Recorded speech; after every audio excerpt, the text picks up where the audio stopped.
Every writer worries about sounding cliche.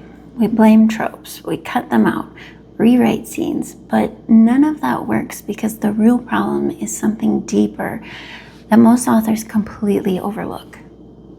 When you start writing fantasy romance, tropes feel like lifelines. They help you build chemistry, tension, and structure, but somewhere along the way, those same tropes can become a crutch. You start relying on them to create drama or emotion instead of building those things from your characters' actual hearts. That's when the story starts to feel hollow. It looks like romance, reads like romance, but it doesn't feel like romance. There's no pulse, no heartbeat underneath all those words. In this video, I'll show you how to fix that. We'll talk about emotional truth, what it is and how to find it, so your tropes stop feeling like templates and start reading like lived experiences readers actually believe in. Stick around because later in the video, I'm sharing 3 quick questions you can ask yourself to spot cliches before they sneak onto the page. Game changer. Let's start at the root though. What actually makes a trope cliche? Tropes themselves aren't the problem. They're storytelling building blocks. But when they're used as emotionless shortcuts, they start feeling empty. Cliches happen when characters act certain ways because that's what they're supposed to do in this kind of story, not because of their actual fears, needs, or desires. Readers can sense when a story is moving through the motions instead of living through your actual characters. Think of it this way. You can use forced proximity trope 100 times, but it only works if the scene grows out of genuine emotional tension. 2 people stuck together, yeah, but also wrestling with what it reveals about them. Maybe one hates vulnerability. Maybe the other masks fear with humor. That's emotional truth. It's the oxygen that fuels every great romantic moment. And without it, even the best trope will fall flat. So what's the secret to avoiding cliches? It's not about reinventing the genre or turning every trope upside down. It's about writing from the inside out, building every moment from your character's real emotions, not just the patterns that you think belong in a love story. Once you do that, every trope you use suddenly feels new again because it's been filtered through the raw human experience of your specific characters. All right, so how do you actually apply emotional truth to your writing? We've got 4 steps. Step 1, start with character, not trope. Start by picking any trope you love. Enemies to lovers, fated mates, one bed situation. Then forget the trope for a second and focus entirely on your characters. Ask yourself, what are they afraid of? What are they trying to protect? What do they want so badly they'd rather hide it than risk losing it? That's where your story's emotional core lives. Step 2, avoid easy misunderstandings or melodrama. We've all written that scene, the one that hinges on a simple miscommunication. If they'd just talk about their feelings, the entire conflict would vanish.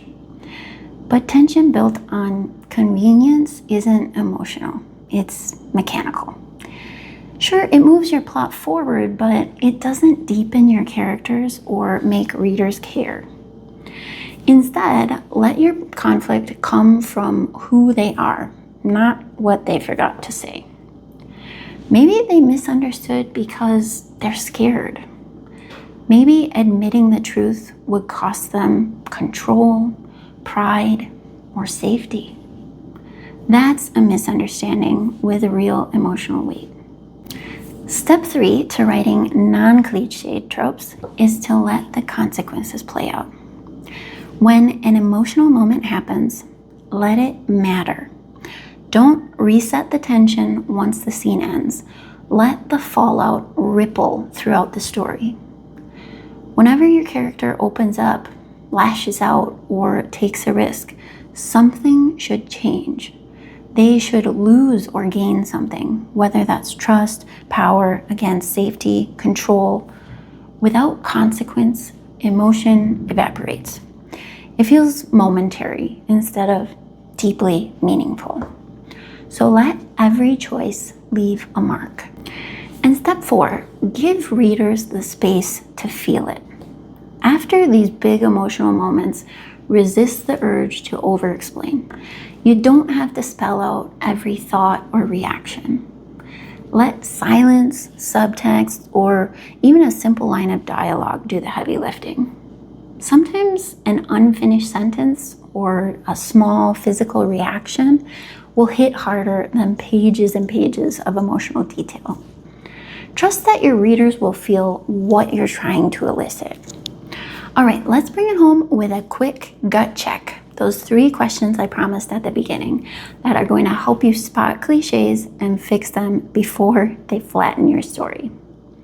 So question number 1, is this moment happening because it's true to my characters or because I've seen it done before? If it's the latter, pause and ask what your characters actually need, not what the genre expects. Question number 2, what emotion am I trying to create? And am I showing it or am I settling for a shortcut? If the emotion relies entirely on the trope, like they kiss just because the story says it's time for one, that's your cue to dig deeper.